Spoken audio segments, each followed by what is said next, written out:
मेरा नाम तुषार है। पंजाब की शादी वाली गली के बारे में फेमस था कि जो यहाँ से गुजर जाता है उसकी शादी हो जाती है। मुझे नहीं पता था कि इस गली में गुजरने से मुझे नहीं पता था कि इस गली से गुजरने से मेरी ज़िंदगी में क्या तूफ़ान आने वाला था। आज इस गली को दूर से देखते हुए मेरा 5वां दिन था। पिछले कई दिनों से मैं लगातार दूर दूर से ही इसी गली को देखता रहा था, जो पंजाब के लुधियाना के एक छोटे से इलाके में थी। आम गलियों की तरह ये गली भी कोई मामूली गली नहीं थी, बल्कि ये एक बहुत ही फेमस गली थी, जिसके बारे में मैं काफ़ी टाइम से सुनता आ रहा था। लेकिन मेरा गुजरना अभी तक इस गली के अंदर से नहीं हुआ था, क्योंकि मेरा वहाँ पर अभी कोई काम ही नहीं था कि इस रास्ते पर मुझे वहाँ से गुजरना होता। असल बात तो ये थी कि इस गली से गुजरना आसान नहीं था। कोई भी नॉर्मल इंसान इस गली से नहीं गुजर सकता था। इस गली से गुजरने के बहुत सारे टर्म और कंडीशंस थे, और जो जवान इंसान जब इन सारे टर्म और कंडीशंस पर पूरा उतरता था, सिर्फ वही इंसान इस गली से गुजर सकता था, और फिर उसके बाद उस इंसान की शादी हो जाती थी। ये गली शादी वाली गली कहलाई जाती थी, और जिन लोगों की शादी नहीं हो रही थी वो इस गली से गुजरते थे और फिर उनकी शादी हो जाती थी। सुनने में ये बात भी बहुत ही अजीब और यकीन ना करने वाली लग रही है, लेकिन यही सच था कि इस गली से गुजरने वाले हर इंसान की शादी हो जाती थी। जो भी इंसान अभी तक इस गली से नहीं गुजरा था, गली से गुजरने के बाद मेरी आंखों के सामने उसकी शादी आसानी से हो गई थी। मैं अपनी आंखों के सामने एक हंसते बसते घर को देख सकता था, हर वो इंसान जो यहाँ से गुजरता था। लेकिन इस गली के बारे में जहाँ ये बात फेमस थी कि यहाँ से गुजरने से शादी हो जाती है, वहाँ पर कुछ और बातें भी फेमस थीं, जो कि बड़ी ही अजीब गरीब तरह की बातें थीं।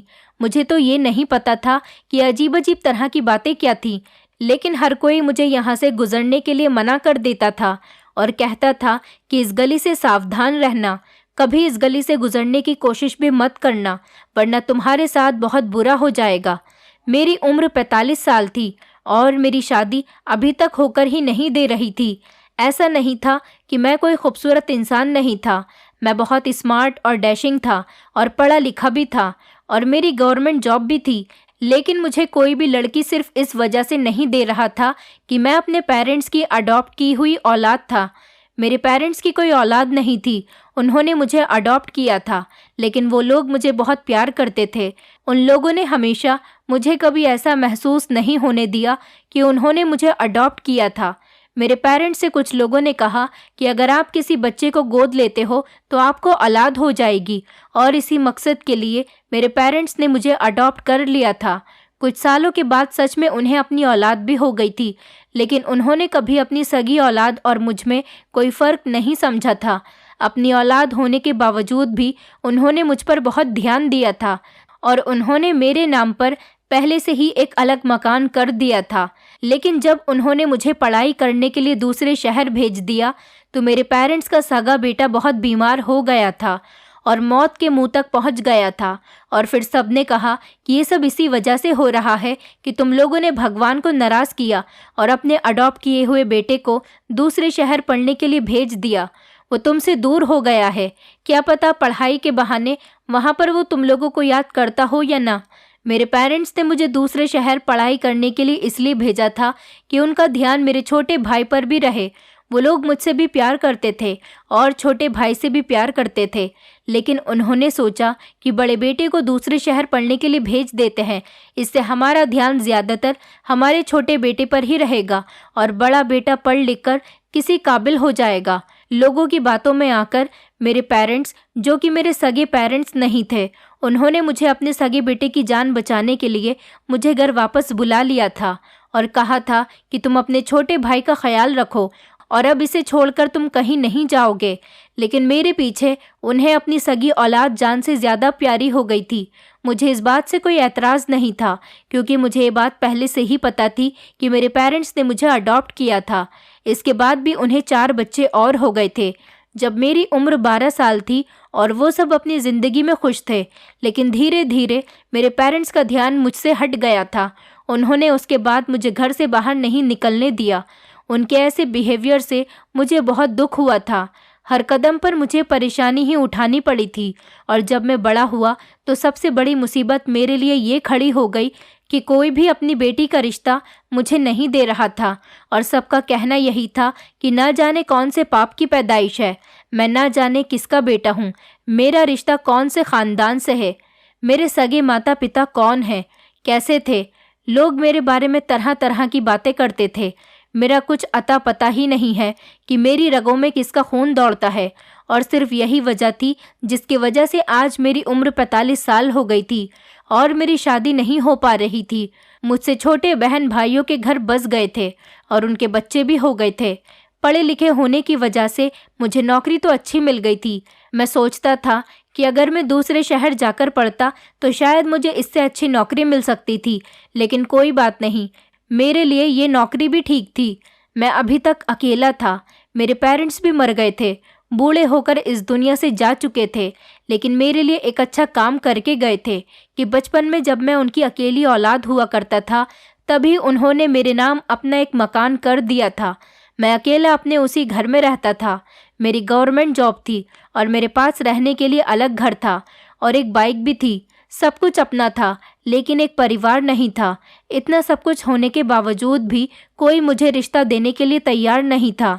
जहाँ भी मेरे रिश्ते की बात चलती तो वहाँ पर मेरे अडॉप्ट होने की बात आ जाती थी और फिर लड़की वाले पीछे हट जाते थे कि मेरे परिवार का तो कुछ अता पता ही नहीं है, मैं किस फैमिली से बिलोंग करता हूँ। मेरे पेरेंट्स के जो रिश्तेदार मुझसे जलन रखते थे, उन्होंने मेरे बारे में सारे रिश्तेदारों में ये बात फेमस कर दी थी कि मैं किसी तवाइफ का बेटा था और मैं नाजायज़ बच्चा हूँ। इसलिए मेरी माँ ने मुझे फेंक दिया था और इन लोगों ने मुझे अडॉप्ट कर लिया था। ये बात मुझे बहुत तकलीफ़ देती थी। मुझे ये नहीं पता था कि इस बात में कितनी सच्चाई है, लेकिन इन अफवाहों ने मेरा जीना दुश्वार कर दिया था। मैंने अपने माता पिता का दिया हुआ घर किराए पर दे दिया था और मैं खुद उस मोहल्ले से निकलकर दूसरे मोहल्ले में शिफ्ट हो गया था, लेकिन मेरा बीता हुआ कल मेरा पीछा नहीं छोड़ रहा था। हर कोई मुझे जानता था। कुछ ऐसे भी लोग थे जो मुझसे हमदर्दी करते थे, लेकिन फिर भी अपनी बेटी देने की बात आती तो वो बात को ख़त्म करने की कोशिश करते थे और कहते थे कि तुम बहुत अच्छे लड़के हो, हमें तुम्हारे कैरेक्टर पर कोई शक नहीं, लेकिन बेटी देना हमारे बस की बात नहीं। वो लोग अपनी बेटी से शादी करवाने पर तैयार ही नहीं होते थे। भगवान ही जानता है कि मैंने ज़िंदगी के 45 साल किस परेशानी में गुजारे हैं। मैंने अपने आप पर लगे अडॉप्ट का दाग मिटाने के लिए बहुत मेहनत की थी। पढ़ाई लिखाई में भी बहुत मेहनत की, फिर जॉब की तलाश शुरू कर दी। मुझे मेरी मेहनत और इंटेलिजेंट होने की वजह से गवर्नमेंट जॉब भी मिल गई थी, जो इतनी आसानी से मिलना कोई बड़ी बात नहीं होती। मेरी किस्मत इस मैटर में तो बहुत अच्छी निकली थी। मैं रोज़ मंदिर जाता था और हर सोमवार को व्रत भी रखता था अपने कैरेक्टर से दर्द होने के लिए, लेकिन फिर भी लोगों को मेरे अंदर कोई अच्छाई नज़र नहीं आती थी। हर किसी को बस एक ही बात नज़र आती थी कि मैं अडॉप्ट की हुई औलाद हूँ, न जाने किसका बेटा हूँ और मेरा किस फैमिली से ताल्लुक़ है। मेरी ही यूनिवर्सिटी में एक लड़की को मुझसे मोहब्बत हो गई थी।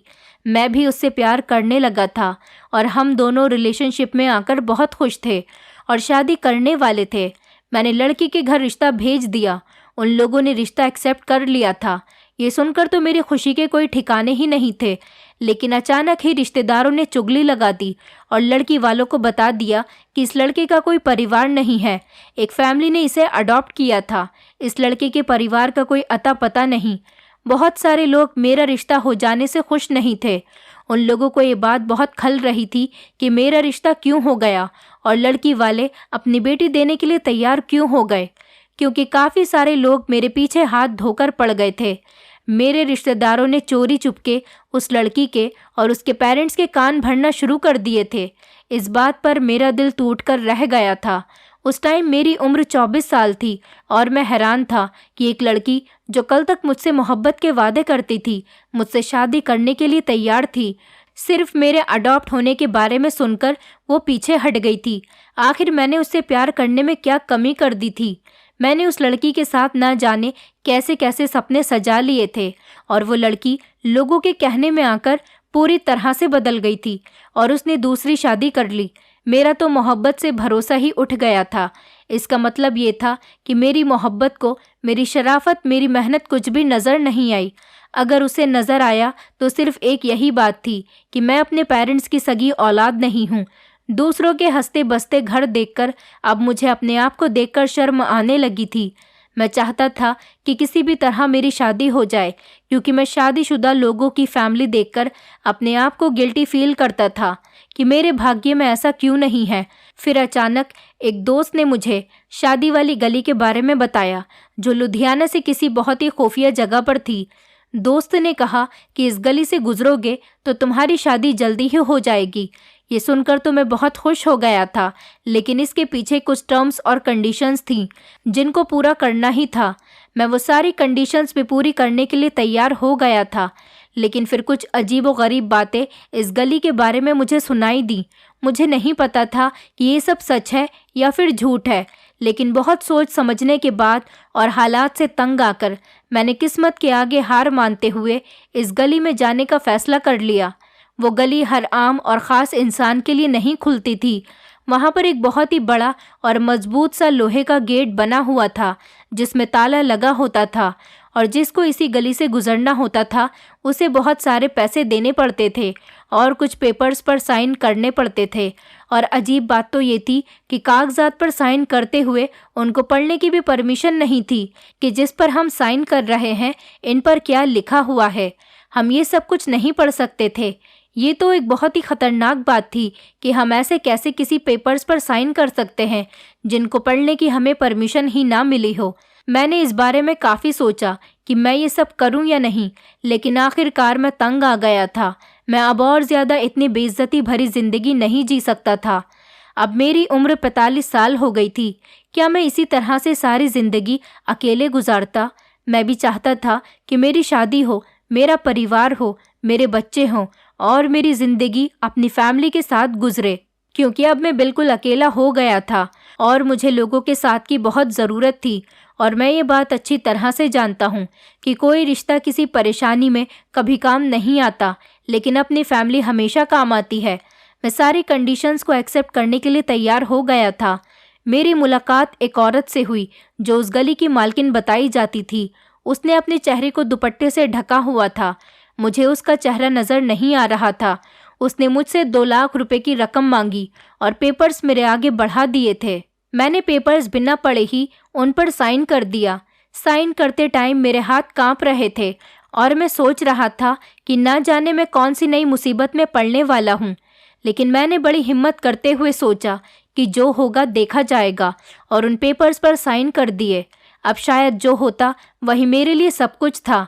मैंने जब इस काम को करने की शुरुआत की थी तो फिर आने वाले टाइम के लिए भी मुझे तैयार रहना था। साइन करने के बाद मुझे इस गली के अंदर जाना था और मुझे गली के अंदर भेज दिया गया और कहा कि तुम यहाँ से गुजरो, और मैं वहाँ से गुजरने लगा। मुझे बहुत ज़्यादा डर लग रहा था। रात का टाइम था, इसलिए अंधेरा भी ज़्यादा हो रहा था। लगभग रात के 3:30 बज रहे थे। सर्दियों की रात थी और हर तरफ कोहरा छाया हुआ था। मुझे तो सिर्फ तेज़ तेज़ हवाओं की आवाज़ सुनाई दे रही थी। ये गली कोई नॉर्मल गली नहीं थी, बल्कि बहुत ही खतरनाक तरह की लग रही थी। मैं वहाँ से गुजर ही रहा था कि अचानक किसी ने मेरा हाथ पकड़ लिया और मुझे अपने बने हुए एक घर की तरफ खींच लिया। ये सब इतना अचानक हुआ था कि मुझे समझ ही नहीं आया कि मेरे साथ क्या हो रहा है। मुझे अचानक वहाँ पर ले जाया गया और एक सोफे पर बैठाया गया और मेरे हाथ पैरों को रस्सी के साथ बांध दिया गया। मुझे बहुत डर लग रहा था, लेकिन मेरा सिक्स सेंस काम करना बिल्कुल बंद हो चुका था। मैं समझ गया था कि मैं किसी बड़ी मुसीबत में फंस चुका हूँ और मेरा तो कोई अपना भी नहीं है जो मुझे इस मुसीबत से निकाल सके। मुझे बिल्कुल खामोश रहने के लिए कहा गया। मैंने देखा कि वहाँ पर 3 औरतें थीं जिन्होंने अपने चेहरे पर घूंघट किया हुआ था और अपने चेहरे को अच्छी तरह से ढका हुआ था। उनके हाथ में चाकू था। मुझे लगा कि बस आज तो मेरी ज़िंदगी का आखिरी दिन है, ये लोग मुझे जान से मार देंगे, लेकिन ऐसा कुछ नहीं हुआ था। थोड़ी ही देर के बाद दुल्हन के कपड़ों में एक बहुत ही खूबसूरत, प्यारी और मासूम सी कम उम्र की लड़की को मेरे सामने लाया गया और मुझसे कहा गया कि अभी के अभी इसी टाइम तुम्हारी इस लड़की से शादी है। मैं इस लड़की को देखकर हैरान रह गया था। वो इतनी ज़्यादा कम उम्र की और ख़ूबसूरत थी कि मेरी नज़र उस लड़की से हट ही नहीं रही थी।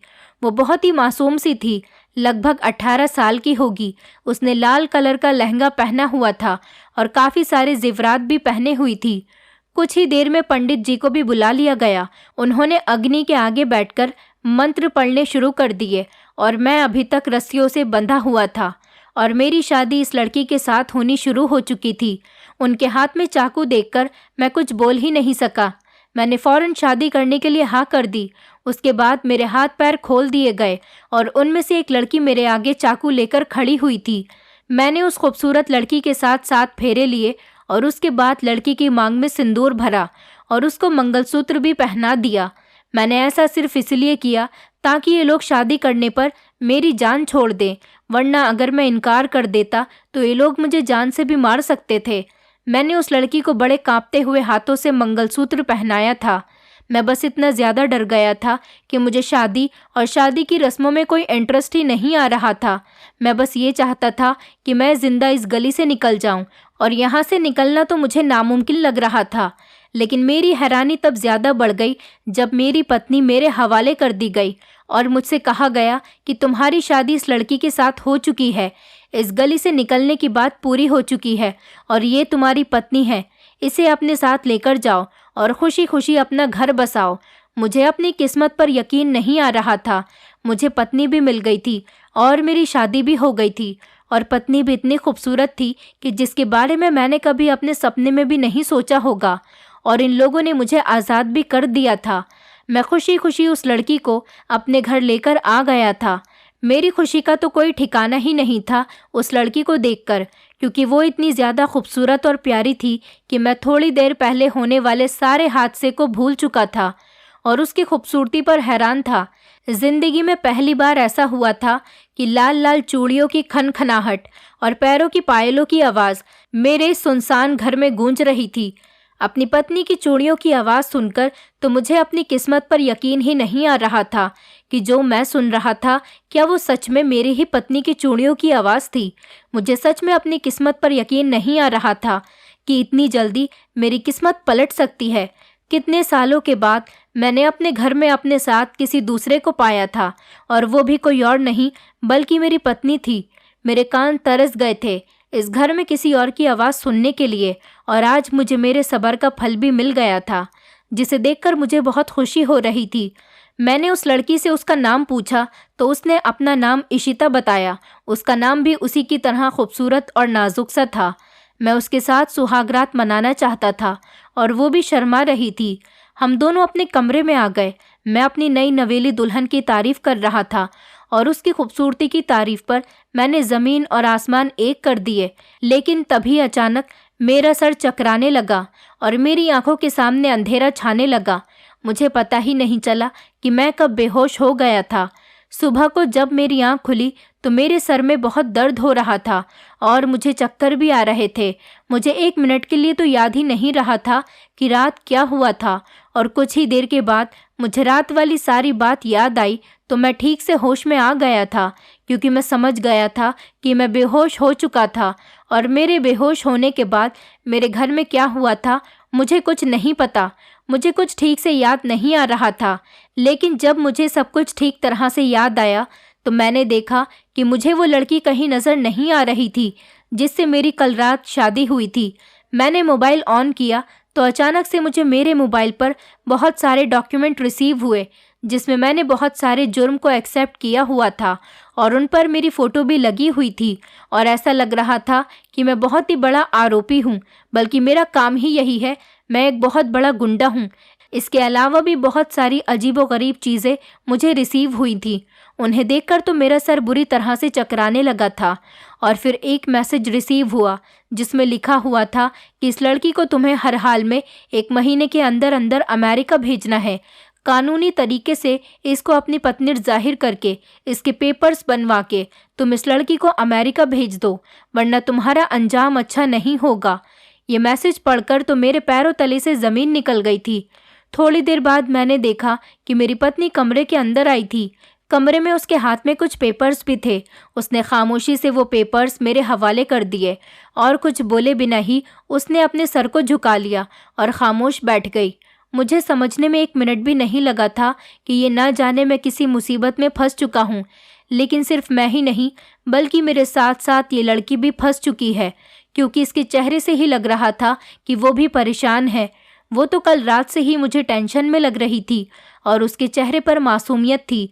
मैं समझ गया था कि इस लड़की को किडनैप किया गया है और इन लोगों का यही काम है, लड़कियों को किडनैप करवाकर उन्हें अमेरिका ट्रांसफ़र करने का। ये लोग अपने गैर कानूनी तरीके से शायद अमेरिका में लड़कियों को बेचते होंगे और इस लड़की के साथ भी अब यही होने वाला है। इससे पहले शायद इन लोगों को लड़कियों को अमेरिका ट्रांसफ़र करने में परेशानी हो रही होगी, इसलिए अब इन लोगों ने ये नया तरीका अपनाया होगा कि ये लोग कानूनी तरीके से लड़कियों को अमेरिका भेजने का, किसी की पत्नी बनाकर शादी के नाम पर पेपर्स पर साइन करवाकर फिर आराम से इन लड़कियों को भेज देंगे ताकि किसी को इन लोगों पर शक न हो। मैंने इस लड़की से बहुत सारे सवाल जवाब किए कि क्या तुम्हें किडनैप किया गया है, क्या तुम मजबूर हो, लेकिन उस लड़की ने मेरे सामने अपना मुंह नहीं खोला और किसी बात पर भी जवाब नहीं दिया। वो एक शब्द भी बताने के लिए तैयार नहीं थी। मैं समझ गया था कि उसे बहुत तरीके से ब्लैकमेल किया गया है, तभी तो वो कोई बात बताने के लिए तैयार नहीं हो रही। और अगर ये मेरे सामने सारी बातें बता देगी तो अपनी जान से चली जाएगी या फिर इज्जत से। मैंने इसको बहुत यकीन दिलाया कि तुम मुझे सारी सच्चाई बता दो, तुम मेरी पत्नी हो, मैंने तुमसे शादी की है और मैं इस तरह से तुम्हें नहीं भेज सकता, तुम मेरी इज्जत हो। लेकिन उसने तो कोई बात नहीं सुनी, न ही वो किसी बात का जवाब दे रही थी। मुझे ऐसा लग रहा था कि ये लड़की इमोशनल अत्याचार की आदी लड़की है, बल्कि लड़की ही नहीं कोई डॉल लग रही थी मेरे सामने बैठी हुई, जिसके अंदर किसी तरह की कोई फीलिंग्स नहीं। उसकी खामोशी को देखकर मैं समझ गया था कि वो कितना ज़्यादा परेशान है और कितनी तकलीफ से गुजर रही है इस मकाम तक आने के लिए। और अगर मैंने भी उन लोगों की बात नहीं मानी तो वो ज़रूर मेरे साथ भी कुछ न कुछ गलत कर देंगे। जिन पेपर्स पर मुझसे साइन करवाए गए हैं वो पुलिस को दे देंगे और अगले ही दिन पुलिस मुझे पकड़ने के लिए आ जाएगी और बाकी की सारी ज़िंदगी मेरी जेल में हवालात की होकर रह जाएगी, जो कि मुझे बिल्कुल भी एक्सेप्ट नहीं थी। मुझे 1 महीने के अंदर का अल्टीमेटम दिया गया था इस लड़की को अमेरिका भेजने का। 1 महीने के अंदर तो मुझे बहुत सारे काम करवाने थे। इस लड़की का वीज़ा बनवाना था और पासपोर्ट भी इतनी जल्दी नहीं आता है। मैंने उन लोगों से कहा कि मुझे 1 महीने से ज़्यादा का टाइम चाहिए, मैं इस लड़की को भेज दूंगा, लेकिन इतनी जल्दी कानूनी तरीके से नहीं भेजा जा सकता, ये तो आपको भी पता है। उन लोगों ने मेरी एक बात नहीं मानी और कहा कि नहीं, 1 महीना हर काम के लिए बहुत होता है, तुम्हारे पास सिर्फ 1 महीने का ही टाइम है, इस 1 महीने में ही तुम्हें इस लड़की को अमेरिका भेजना होगा। उन लोगों ने कहा कि और तुम्हें किसी तरह की जल्दबाजी करने की कोई ज़रूरत नहीं, वरना तो तुम्हें अपनी जान से हाथ धोना पड़ेगा। मुझे उस टाइम अपना वही दोस्त याद आया जिसने मुझे उस गली के बारे में बताया था। मेरे इस दोस्त ने मुझे फंसा दिया था। यहाँ पर ज़्यादातर गवर्नमेंट जॉब करने वाले लोगों को ही बुलाया जाता है ताकि उन्हें फंसा सके और उन लोगों पर कोई शक न कर सके। सरकारी काम करने वाले लोगों के पास अपने पेपर्स होते हैं और शहर के बड़े बड़े लोगों के साथ उनकी जान पहचान होती है, इसलिए किसी को उन पर शक नहीं होता। इसलिए उस गली में रहने वाले इस खतरनाक गैंग ने मुझे बलि का बकरा बना लिया था। ज़रूर लोगों ने या तो मेरे दोस्त को ब्लैकमेल किया था या फिर उसे ये काम करने के लिए पैसे दिए थे, क्योंकि इस हादसे के बाद से मेरा दोस्त मुझे नज़र नहीं आया था। मुझसे कहा गया था कि मैं आराम से रोज़ अपने काम पर ध्यान दूं, जैसा रूटीन मेरा पहले रहता था वैसा ही मैं अपनी लाइफ स्पेंड करूं, ऑफिस जाऊं, ताकि किसी को मुझ पर शक न हो। मुझे तो अपनी जान के लाले पड़े हुए थे। मैंने बहुत पैसा लगाकर इस लड़की के पेपर्स बनवाए थे। काफ़ी दिन गुजर चुके थे। ज़्यादा सोर्स और पैसे की वजह से जल्दी ही इस लड़की के डॉक्यूमेंट बन गए थे। यहाँ तक कि इस लड़की के जाने का टाइम भी आ गया था और इस सारे टाइम में वो लड़की खामोशी रहती थी। लगभग वो लड़की मेरे साथ 25 दिन रही थी और अभी तक मैंने उसकी आवाज़ ठीक से नहीं सुनी थी। मैं समझ गया था कि वो मुझे कुछ बताने वाली नहीं। दोबारा मैंने उसे कभी तंग नहीं किया और ना ही इस टॉपिक पर कभी बात की। मैं नॉर्मल रूटीन की तरह सुबह को ऑफिस चला जाता था और वो सुबह को मेरे लिए चाय नाश्ता बनाती थी, जैसे कि हर पत्नी अपने पति के लिए करती है। फिर इसके बाद जब मैं दोपहर को घर वापस आता था तो वो डाइनिंग टेबल पर मेरे लिए खाना लगाती और हम दोनों एक साथ बैठकर खाना खाते थे। मुझे कहा गया था कि मैं खुशहाल कपल्स की तरह उसे शॉपिंग पर भी लेकर जाऊं, उसे घुमाने भी लेकर जाऊं और उसके सारे शौक पूरे करूं। इसलिए मैं उसे शॉपिंग भी करवाता था। एक दिन मूवी दिखाने भी ले गया था और बहुत ही नॉर्मल शादीशुदा कपल्स की तरह हम लोग रिएक्ट कर रहे थे। तब मुझे समझ आया कि इस गली से गुजरने वाला हर वो इंसान मुझे खुशहाल और शादीशुदा क्यों लगता था, क्योंकि असल में वो लोग खुश नहीं होते थे, बल्कि खुश रहने की एक्टिंग करते थे। वो नॉर्मल रहने के लिए खुशहाली दिखाया करते थे, अंदर से वो ब्लैकमेल हो रहे थे। और फिर कुछ दिनों के बाद ही पता चलता था कि शादी करने वाली फैमिली दूसरे शहर में शिफ्ट हो गई। और मैंने इस बात पर तो कभी ध्यान ही नहीं दिया था कि वो हर फैमिली जो इस गली से गुजरने के बाद जिनकी शादी होती है, वो लोग दूसरे शहर में शिफ्ट क्यों हो जाते हैं।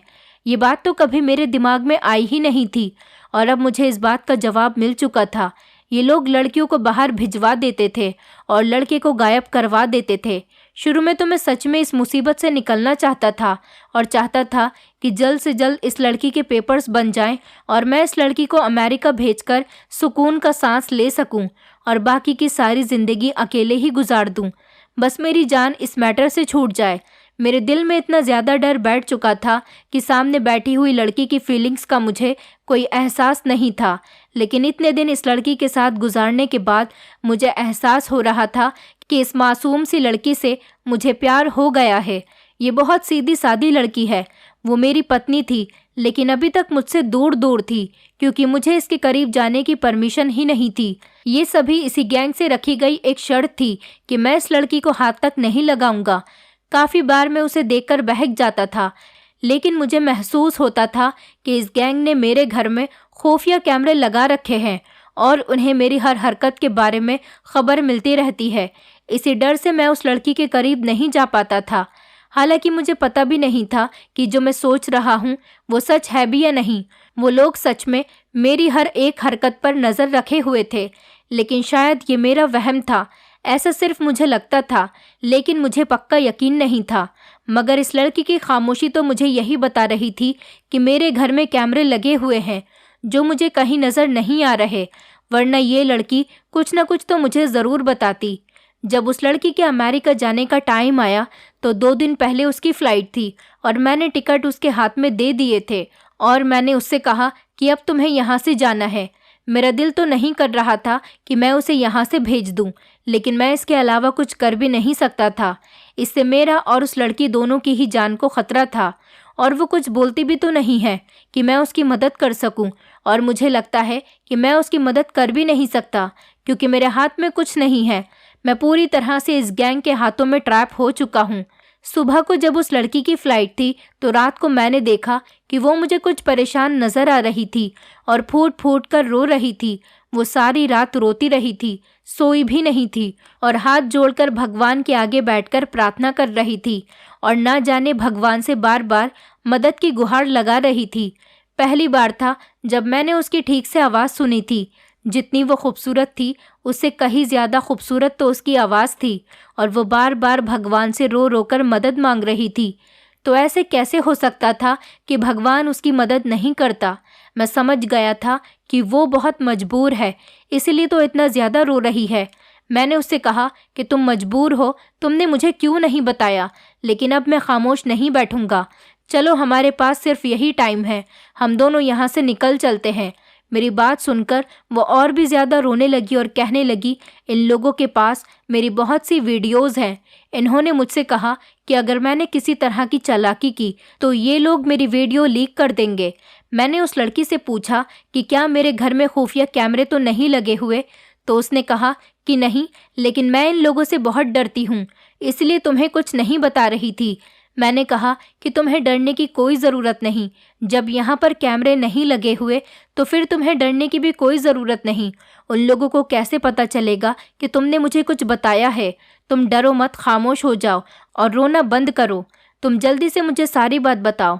उस लड़की ने बताया कि वो लोग खूबसूरत और कम उम्र की लड़कियों को किडनैप करते हैं और फिर ये शादी वाली गली का ड्रामा रचते हैं और फिर लोगों के हवाले उन लड़कियों को कर देते हैं और कुछ दिनों तक वो लड़कियां उनके साथ रहती हैं और उन्हें लगता है कि सच में उनकी शादी हो चुकी है, लेकिन रहते रहते उनकी हकीकत सामने आ जाती है।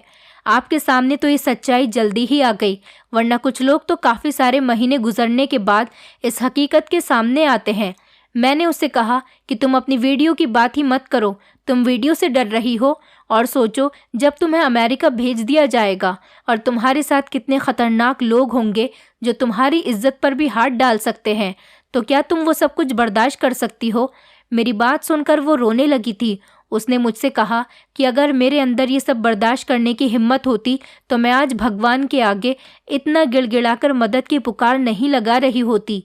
मैंने कहा, तुम फिक्र मत करो, हम लोग यहाँ से निकल चलते हैं और फिर सुबह किसी को नज़र ही नहीं आएंगे। वो बहुत डर रही थी, लेकिन उसके आंसू देखकर मेरे अंदर बहुत ज़्यादा हिम्मत आ गई थी। उसके आंसुओं को देखकर मैं जैसे शेर बन गया था। मैंने उसका हाथ पकड़ लिया और उससे कहा कि चलो यहाँ से, अब तुम्हारी इज्जत मेरी इज्जत है। मेरे होते हुए तुम्हें परेशान होने की ज़रूरत नहीं। हम दोनों ने अपना सामान पैक किया और रातों रात हम उस घर से गायब हो गए। मुझे डर भी लग रहा था कि शायद उन लोगों को हमारी इस हरकत की खबर लग गई, लेकिन रात के इस टाइम पर शायद वो लोग भी सो रहे होंगे। लेकिन भगवान हमारी मदद कर रहा था। मैं उस लड़की को अपने एक फ्रेंड के घर लेकर चला गया था। मैंने अपने फ्रेंड को कुछ नहीं बताया था, क्योंकि अगर मैं उसे सब कुछ बता देता तो वो मुझे अपने घर पर रखने से इनकार कर देता। फिर उसके बाद हम दोनों ने कुछ ही दिनों में इतने सारे ठिकाने बदले थे कि जिसका कोई हिसाब किताब ही हमारे पास नहीं था। हम सुबह को किसी और शहर में जाते थे और रात को किसी दूसरे शहर में चले जाते। हम लोग इस तरह से भाग भाग कर जिंदगी गुजार रहे थे कि ताकि वो लोग हमारा पीछा न कर सकें और हमारा पीछा करते करते थक जाएं। जब वो थक जाएं तो खुद ही हमें छोड़ दें। मुझे नहीं पता था कि वो हमारा पीछा कर भी रहे थे या नहीं, और हम गोरखपुर के लिए निकल पड़े। गोरखपुर में एक दिन रुककर उसके बाद हम लोग मेरठ आ गए थे। मेरठ में काफ़ी टाइम गुजरने के बाद भगवान ने हमारी मदद की, न जाने किस तरह से, जिसके बारे में हमें खुद भी नहीं पता चला।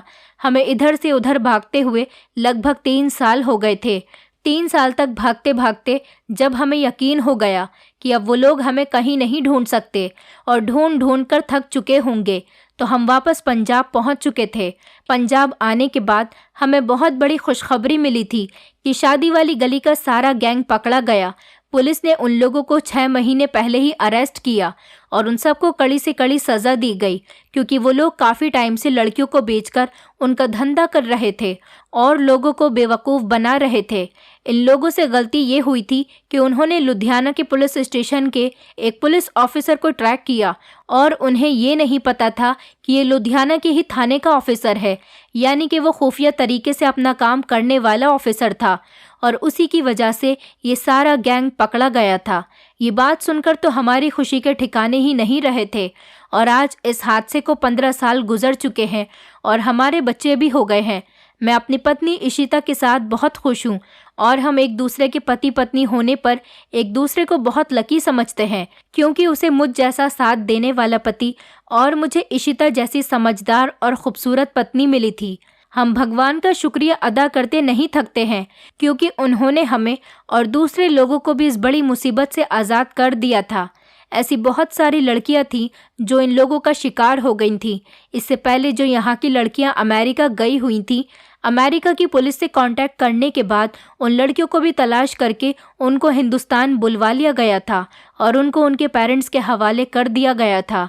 अब सब कुछ बिल्कुल ठीक हो गया है और अब लोग दूसरों की बातों में भी नहीं आते। मैं भी आप लोगों से यही कहूँगा कि कभी किसी की बातों में आने से पहले 1000 बार सोच लेना। कहानी पसंद आई है तो वीडियो को लाइक करें, चैनल पर नए हैं तो चैनल को सब्सक्राइब करें और हाँ, नोटिफिकेशन बेल को ज़रूर दबाएं ताकि अगली अपडेट सबसे पहले आपको मिले।